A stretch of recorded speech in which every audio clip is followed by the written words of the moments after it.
I'm Carol Starling, and I go to Grand Bay Community Church. I was the baby of 5 kids, so I was spoiled. When my brothers and sisters got older and they left the house, I was the only one there. I miss being held and loved and having a sense of belonging. I became a people pleaser or a goody two-shoes. To get attention from anyone, I'd do what they asked. My bubbly personality drew attention from people who took rather than gave. In our house, children were seen and not heard. God was someone we heard about at Christmas and Easter.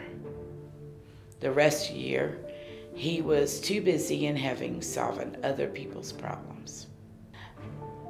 This was the view taught by my father, who gave up pleasing a higher power because he became the higher power. No one spoke against his authority. God was introduced to me by missionaries on the island, teaching Bible stories during the week in week-long revivals. We returned to the U.S. and made our home in Mobile, Alabama. My father now became my abuser. God was out of my reach. I was not important enough to be rescued from the physical and sexual abuse.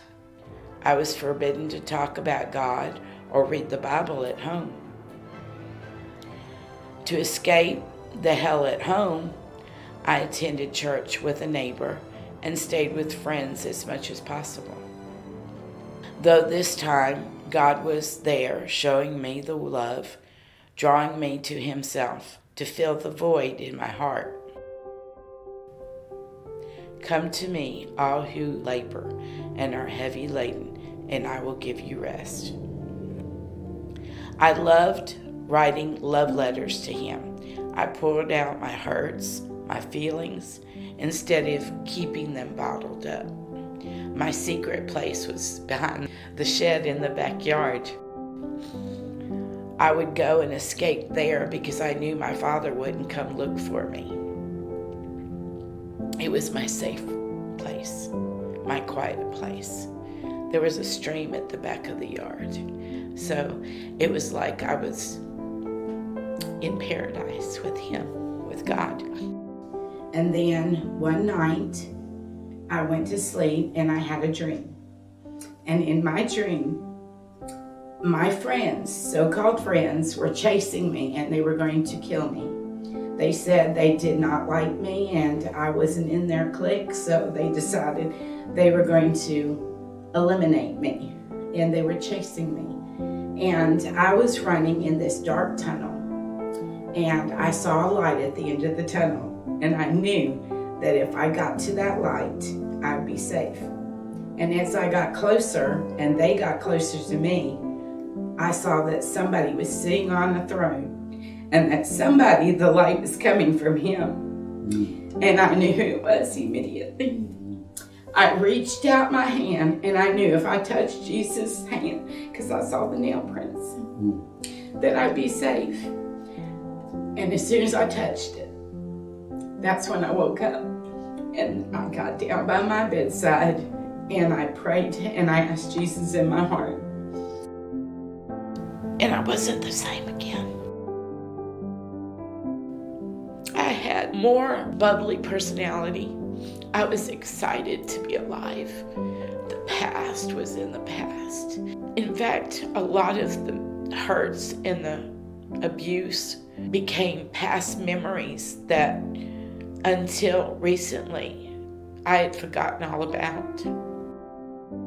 I went to church the following Sunday and I told them that I had accepted Jesus and that I was a Christian now. Now what do I do? And they told me I had to get baptized. Well, I was in line to get baptized, and I got baptized by water. And I knew that there was something more. And they kept preaching about being saved, hellfire and brimstone. They didn't teach you how to live a Christian life. They didn't tell me how to read my Bible, how to pray, even fasting. They didn't talk about fasting. So I did it myself. With God's help, I got my Bible out and I memorized Bible verses. And every morning on the way to school, I would memorize and I would say my Bible verses all the way to the bus stop. I'll listen to a sermon and one little phrase will come into mind and I'll write it down and I go and research. Or like recently, put on, just 2 words, put on. You would not believe how many times God says to put on something. Put on Christ.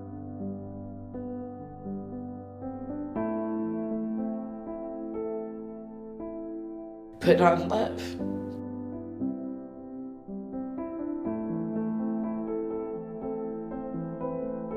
Put on righteousness.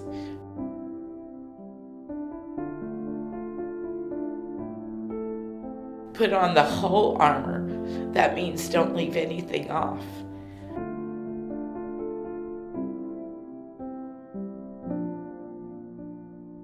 It's enlightening and it's fulfilling to know that God still speaks in His Word, but He knows what you need to hear at the right time. And He knows how to encourage you and how to give you a word so that way you have a word for someone else.